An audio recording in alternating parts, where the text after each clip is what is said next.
बहुत समय पहले की बात है। एक गांव में राजू दूध वाला अपनी पत्नी और एक बेटे के साथ रहता था। उसके पास एक बहुत प्यारी गाय थी, मगर वह बहुत कम दूध दिया करती थी। वह जितना भी दूध देती थी, राजू उसे शहर में जाकर बेच दिया करता था। दूध कम होने की वजह से उसकी ज़्यादा आमदनी नहीं हो पाती थी, जिसकी वजह से उसकी पत्नी उसे दिन रात ताने मारती थी। एक दिन राजू की पत्नी राजू से बोलती है। अजी सुनो, इतने थोड़े पैसों का मैं क्या करूं? इतने कम पैसों में तो घर चलाना भी मुश्किल हो रहा है। आपने पड़ोस के मोहन की बीवी को देखा है? वो कल ही नई साड़ी खरीद कर लाई है। उसका पति हर हफ्ते उसे फिल्म दिखाने ले जाता है और उसे नए कपड़े भी दिलवाता है। आप तो ऐसा कुछ नहीं करते। अरे भाग्यवान, मैं जितने पैसे कमाता हूँ सब तुम्हें ही तो लाकर देता हूँ। इससे ज़्यादा पैसे मैं कहाँ से लाऊं? जितने पैसे तुम कमा कर लाते हो, उसमें से आधे से ज़्यादा पैसों का चारा तो तुम्हारी गाय ही खा जाती है और उस चारे के बदले इतना कम दूध देती है।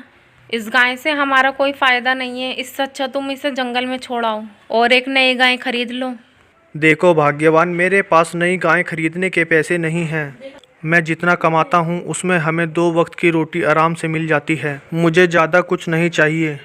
अजी आपको नहीं चाहिए तो ना सही, मुझे तो नए नए कपड़े और गहने खरीदने हैं। देखो भाग्यवान, मैं तो वैसे ही थका हुआ हूँ, मुझे और परेशान मत करो। इतना बोलकर राजू वहाँ से चला जाता है। कोई तो ऐसा उपाय होगा जिससे हम ज़्यादा पैसा कमा सकते हैं। हमारे पास गाय खरीदने के लिए इतने पैसे तो हैं नहीं। मुझे इसी गाय से ज़्यादा पैसा कमाने की तरकीब सोचनी होगी। अगले दिन सुबह राजू रोज की तरह शहर में दूध बेचने के लिए चला जाता है। उसकी पत्नी अपने बेटे को आवाज़ लगाती है। अरे बेटा गुड्डू, कहाँ है? मेरी बात सुन। जी माँ। जरा बाहर जाके देख, तेरे पिताजी शहर में दूध बेचने चले गए क्या? तभी गुड्डू बाहर जाकर देखता है। जी माँ, बाहर कोई नहीं है, पिताजी चले गए। यही सही मौका है। तभी उसकी लालची पत्नी गाय के पास जाती है और बोलती है। क्यों री राम प्यारी, तू दिन रात चारा खाती रहती है लेकिन ज़्यादा दूध क्यों नहीं देती? फिर उसकी पत्नी को ध्यान आता है कि पड़ोस में रहने वाले कालिया के पास भी एक ही गाय है, लेकिन उसकी बीवी तो बहुत खुश रहती है। वह सोच में पड़ जाती है और ये बात पता करने के लिए वह कालिया के घर पहुंच जाती है। अरे भाई कालिया, जरा बात तो सुनो। अरे बहन सुनीता, कैसी हो तुम? राजू के क्या हाल चाल हैं? अरे हाल चाल तो मत ही पूछो, बहुत बुरे हाल हैं। हमारी गाय ज़्यादा दूध ही नहीं देती, इसलिए इतने कम दूध में मुनाफा नहीं हो रहा। तुम्हारे पास भी तो एक ही गाय है, लेकिन तुम्हारी गाय तो बहुत सारा दूध देती है। कैसे? बहन, एक राज की बात बताऊं, पर किसी से कहना नहीं। मैं शहर से एक इंजेक्शन लाया हूं। अगर वो गाय को लगा दो तो वो 4 गुना ज़्यादा दूध देती है। अरे मैया, ऐसा भी कोई इंजेक्शन होता है क्या? हाँ बहन, मैं तो अपनी गाय को वही इंजेक्शन देता हूँ, तभी तो मेरी गाय ज़्यादा दूध देती है।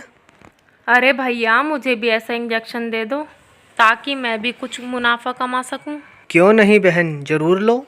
ये ध्यान रखना राजू को पता न चले, वरना तुम्हारी और मेरी शामत आ जाएगी। तुम बेफिक्र रहो बहन, किसी को पता नहीं चलेगा। फिर राजू की पत्नी कालिया से इंजेक्शन लेकर अपने घर आ जाती है और घर पहुंचते ही चुपके से अपनी गाय को इंजेक्शन लगा देती है। फिर रोज की तरह राजू अपनी गाय का दूध निकालता है।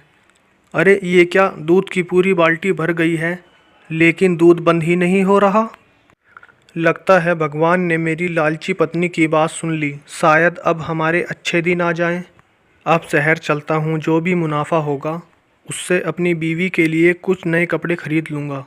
शाम होने पर राजू अपनी बीवी के लिए कुछ नए कपड़े खरीद कर लाता है। उसकी बीवी नए कपड़े पाकर खुश हो जाती है। कुछ दिनों तक ऐसा ही चलता रहा। राजू की पत्नी रोज़ गाय को इंजेक्शन लगा देती और गाय ज़्यादा दूध देने लगती। राजू शहर जाकर दूध बेचता और उससे जो भी मुनाफा होता वो सारा का सारा अपनी बीवी को दे देता। एक दिन राजू की पत्नी रोज की तरह गाय को इंजेक्शन लगाने जाती है। गाय भी समझ गई थी कि ये लालची औरत उसे इंजेक्शन लगाने आ रही है। जैसे ही सुनीता इंजेक्शन लगाती है, गाय झटपटाने लगती है। अरे आज क्या हुआ तुझे जो इतना झटपटा रही है?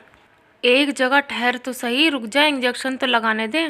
लेकिन गाय बहुत ज़्यादा झटपटाती है और उसे इंजेक्शन नहीं लगाने देती। अरे बेटा गुड्डू, जरा मेरी बात तो सुन। जी माँ। बेटा हमारी गाय की तबीयत थोड़ी ख़राब हो गई है, इसलिए मुझे इसे इंजेक्शन देना होगा। जरा तू इसे पकड़ के रख ताकि मैं इंजेक्शन लगा सकूं। माँ मैं अभी पकड़ता हूँ। फिर सुनीता जैसे ही गाय को दोबारा इंजेक्शन लगाने लगी, वह फिर झटपटाने लगती है और इंजेक्शन गलती से गुड्डू के हाथ में लग जाता है। गुड्डू जोर से चिल्लाता है, अरे मर गया मम्मी, हाय हाय। अरे ये क्या किया माँ, ये इंजेक्शन तो मुझे लग गया। हे भगवान, ये मुझसे क्या हो गया, अब क्या होगा? फिर रात होने पर गुड्डू की तबीयत खराब हो जाती है। अरे बेटा गुड्डू, तुम सुबह तक तो बिल्कुल ठीक थे, ये एकदम अचानक क्या हो गया? पिताजी सुबह गाय की तबीयत खराब होने की वजह से माँ गाय को इंजेक्शन लगा रही थी और गलती से वो इंजेक्शन मुझे लग गया। लेकिन बेटा सुबह तो गाय की तबीयत बिल्कुल ठीक थी।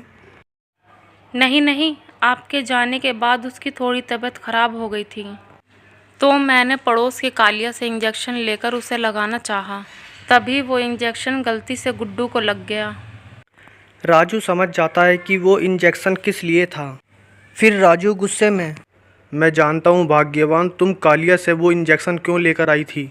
अपनी चोरी पकड़े जाने पर उसकी पत्नी बहुत शर्मिंदा हो जाती है। मुझे माफ़ कर दो, ये सब मैंने अधिक मुनाफा कमाने के लिए किया था। मुझे क्या पता था वो इंजेक्शन एक दिन मेरे बेटे को ही लग जाएगा। भाग्यवान, जब आज उस इंजेक्शन की वजह से तुम्हारे बेटे की तबीयत खराब हुई, तभी तुम्हें एहसास हुआ ना। ये सोचो, जब तुम रोज़ उस गाय को इंजेक्शन लगाती होंगी तो उस पर क्या बीतती होगी, उसे कितना दर्द महसूस होता होगा। गाय तो बेजुबान है, इसलिए वो अपना हाल बता भी नहीं सकती, और हम लालची इंसान ज़्यादा मुनाफा कमाने के चक्कर में बेजुबान जानवरों का फ़ायदा उठाते हैं। अपने पति की बात सुनकर वह बहुत ज़्यादा शर्मिंदा हो जाती है और अपने किए की माफ़ी मांगती है। फिर वह गाय के पास जाती है और उससे भी माफ़ी मांगती है और गाय भी उसे मुस्कुराकर माफ़ कर देती है। गुड्डू भी गाय का दूध पीकर ठीक हो जाता है।